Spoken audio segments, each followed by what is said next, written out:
You remember your first core workout, laying on your back, yanking your neck, cranking out 50 sit-ups, then flipping over into a shaky plank, waiting for the burn to mean something.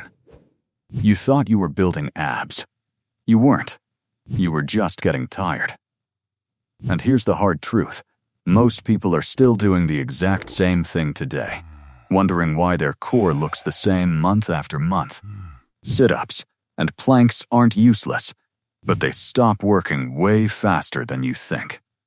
For a lot of people, they never worked in the first place. That's why your stomach hasn't changed in the last 6 months. And before you fall back on that line, abs are made in the kitchen. Listen carefully. Abs are revealed in the kitchen, but they're built in training. If you don't build the muscle, there's nothing to reveal. Your core is a muscle. Same as your chest. Same as your arms. So ask yourself this. When you want bigger biceps, do you grab lightweight and do 100 reps? No. You increase resistance. You push close to failure. You force growth. But when it comes to abs, people lay on the floor and chase fatigue instead of tension. And that's exactly why they stay flat. If you want a core that actually shows, dense, strong, visible, you need progressive overload. You need real stimulus. And that's where most people go wrong. Let's break it down. First, sit-ups. You anchor your feet, sit all the way up, feel the burn, and assume your abs are doing the work. But they're not. Your abs are responsible for pulling your rib cage toward your pelvis. That's spinal flexion. And that only happens in the first part of the movement. After that, your hip flexors take over. That means most of the sit-up isn't even an ab exercise. It's a hip flexor movement, dragging your spine along for the ride. And here's the problem. Your hip flexors are already tight from sitting all day. So now you're adding more stress to your lower back with every rep. It's like bending a plastic card over and over again.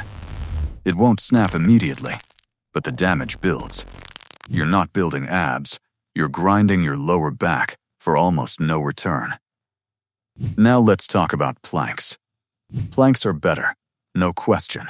They teach your core to resist extension, to stop your lower back from collapsing. That's a real function of your core. But here's where people mess it up. They think longer equals better. Holding a plank for 2 minutes, 3 minutes, chasing endurance. But your core doesn't grow from holding. It grows from tension and movement.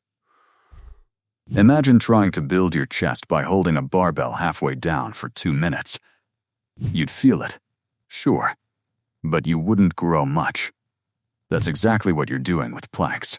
And by the time most people hit that long hold, their form is gone anyway. Hips sag, lower back arches, shoulders take over. The core checked out a long time ago. So if sit-ups overload the wrong muscles and planks plateau fast, what actually works? This is where everything changes. You stop treating your core like an endurance test and start training it like a real muscle. First, replace sit-ups with a weighted cable crunch. This is pure spinal flexion. Controlled. Loaded. Effective. You kneel, lock your hips, squeeze your glutes and pull your ribcage down. No cheating, no hip flexors taking over. Now you have resistance. Now you can progress. Sets of 10 to 15. Add weight when it gets easy. That's how muscles grow. Second, replace long planks with the ab wheel rollout. This is next level. Your core's job isn't just to move, it's to resist movement. And this exercise forces your abs to fight gravity. You roll forward, your body stretches, and your core has to fire hard to stop your lower back from collapsing. Then, you pull yourself back using pure control. That's real strength. And if you feel it in your lower back, you've gone too far.